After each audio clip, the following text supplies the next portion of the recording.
కడప జిల్లా Badvel rural police station పరిధిలో ఓ వృద్ధురాలిని చంపుతానని కత్తితో బెదిరించి వృద్ధురాలి మెడలో నుంచి బంగారు గొలుసు చోరీ చేసిన నిందితుడిని పోలీసులు ఎట్టకేలకు అరెస్ట్ చేసి బంగారు గొలుసును స్వాధీనం చేసుకున్నారు. ఈ మేరకు rural CI Krishnaiah Badvel rural police స్టేషన్లో విలేకరుల సమావేశం నిర్వహించారు. ఈ సమావేశంలో వృద్ధురాలిని కత్తితో చంపుతానని బెదిరించి వృద్ధురాలి మెడలో నుంచి లాక్కెళ్లిన బంగారు గొలుసు, దొంగతనం చేయడానికి ఉపయోగించిన 2 బైకులు, 1 కారు మరియు నిందితుడిని నిలబెట్టారు. ఈ సందర్భంగా వారు మాట్లాడుతూ ఈ నెల 27వ తేదీన గోపవరం మండలం శ్రీనివాసపురం గ్రామంలో ఒక వృద్ధురాలిని కత్తితో బెదిరించి ఆమె మెడలో బంగారు గొలుసు లాక్కొని 4 వ్యక్తులు పారిపోయారని, మాకు వచ్చిన ఫిర్యాదు మేరకు గాలింపు చర్యలు చేపట్టామని, 29వ తేదీ సాయంత్రం గోపవరం మండలం ద్వారకానగర్ సమీపంలో గురవయ్య సత్రం వద్ద అనుమానాస్పదంగా ఉన్న నిందితుడిని అదుపులోకి తీసుకుని విచారించగా అసలు విషయం బయటపడిందన్నారు. నిందితుడు మీరావలి గతంలో మార్కాపురంలో దొంగతనం చేసి జైలుకు వెళ్లారని, జైల్లో ఇతనికి మజీద్ అంజిరెడ్డి, వెంకటేష్ అనే నేర ప్రవృత్తి కలిగిన నేరస్తులతో పరిచయం ఏర్పడి వీరు 4 కలిసి ఒకే గ్యాంగ్గా ఏర్పడి ఈ నెల 27వ తేదీన ఈ చోరీకి పాల్పడినట్లు వారు తెలిపారు. మిగిలిన 3 వ్యక్తులు పరారీలో ఉన్నారని, వారిని త్వరలో పట్టుకుంటామని ఎస్ఐ కృష్ణయ్య పేర్కొన్నారు.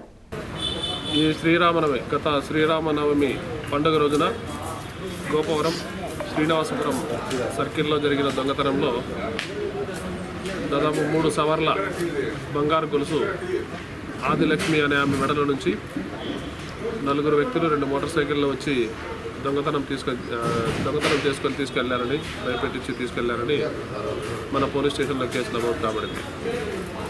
దాని తర్వాత కేసు నమోదైన తర్వాత ఈ కేసు పురోగతిలో దర్యాప్తులో భాగంగా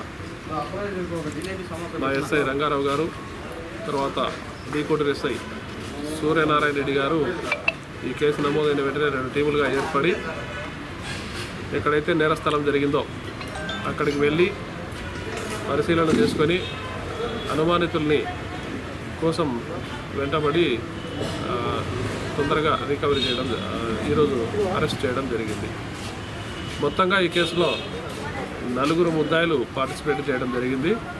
అందులో మనకు ఈరోజు మీరావలి అనే ఒక నేరస్తుడు, పాత నేరస్తుడు ఇతనికి మార్కాపురం సబ్ జైల్లో రీసెంట్గా రిలీజ్ కాబడినాడు. మార్కాపురం పోలీస్ స్టేషన్ పరిధిలో కేసు కూడా నమోదు కాబడింది. ఆ నమోదైన కేసులో జైల్లో ఉండి జైల్లో తన మిత్రులు కొంతమంది దొంగలను మిత్రులుగా చేసుకొని ఒక టీమ్గా ఏర్పడి ఈ శ్రీరామనవమి పండుగ కన్నా ముందు నుంచి దొంగతనాలు చేసుకుంటూ మన ప్రాంతానికి వచ్చి ఇక్కడ దొంగతనం చేయడం జరిగింది. మేము దర్యాప్తులో తెలుసుకుంది ఏమిరా అంటే, ఈ మీరావలి అతన్ని ఈరోజు అరెస్ట్ చేసి విచారించే క్రమంలో అతను చెప్పింది ఏంటంటే, మార్కాపురం సబ్ జైల్లో పాత నేరస్తులు, కరడుగట్టిన నేరస్తులు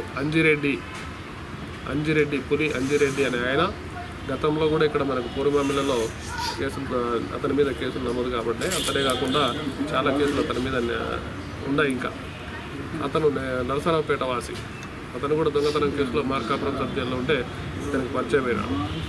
అలాగే వెంకటేష్ అని, మజీద్ అని వీరితో పాటు ఈ ఇద్దరు కూడా మార్కాపురం జైల్లోనే ఉండి వీళ్ళందరూ ఒక మిత్ర బృందంగా ఏర్పడి గత 3 రోజులుగా మన నేరం జరగడానికన్నా ముందు రోజులుగా నరసరావుపేట నుంచి వస్తూ మార్గ మధ్యంలో దొంగతనాలు చేసుకుంటూ వచ్చిండారు.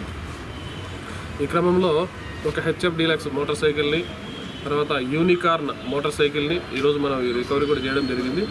ఈ 2 మోటార్ సైకిళ్ళు ఒకటి పొదిలి ప్రాంతంలోను, ఒకటి నరసరావుపేట ప్రాంతంలోనూ దొంగతనం చేయడం జరిగింది.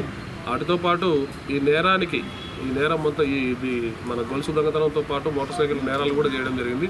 దానిలకు వాళ్ళు ఒక కారు కూడా, వోక్స్ వ్యాగన్ కార్ను కూడా ఉపయోగించుకోవడం జరిగింది. ఆ కార్ను కూడా ఈరోజు మనము స్వాధీనంలోకి తీసుకోవడం జరిగింది. ఇవన్నీ కూడా ఈరోజు సాయంత్రం మనకు మా ఎస్పీ గారి ఆధ్వర్యంలో, మా డిఎస్పీ గారి సూచనల మేరకు మా ఎస్ఐలందరూ టీమ్గా ఏర్పడి ఈరోజు నెల్లూరు రోడ్లో ఈ నేరస్తుడు ఈ కారు కోసం వచ్చి ఉండగా అతని కోసం మాకు సమాచారం వచ్చి మేము అతన్ని పట్టుకొని విచారిస్తే ఈ కేసులో ఉండే వివరాలన్నీ తెలియజేయడం జరిగింది. ఇందులో భాగంగా ఈ కేసుకు సంబంధించి ముఖ్యంగా ఇందాక మనం చూపించిన గొలుసుని మేము అతని దగ్గర నుంచి రికవరీ చేయడం జరిగింది. అట్లాగే ఈ నేరంలో వాడిన ఆయుధాన్ని కూడా మీరు ఇందాక తీసుకున్నారు. అట్లాగే పక్కనే ఉన్న 2 మోటార్ సైకిల్ వచ్చి, ఒకటి HF డీలక్స్, 2 యూనికార్, తర్వాత 3వది ఒక నేరానికి ఉపయోగించిన వోక్స్ వ్యాగన్ పోలో కార్ని కూడా ఈ కేసులో దర్యాప్తులో భాగంగా స్వాధీనం చేసుకోవడం జరిగింది. Thank you.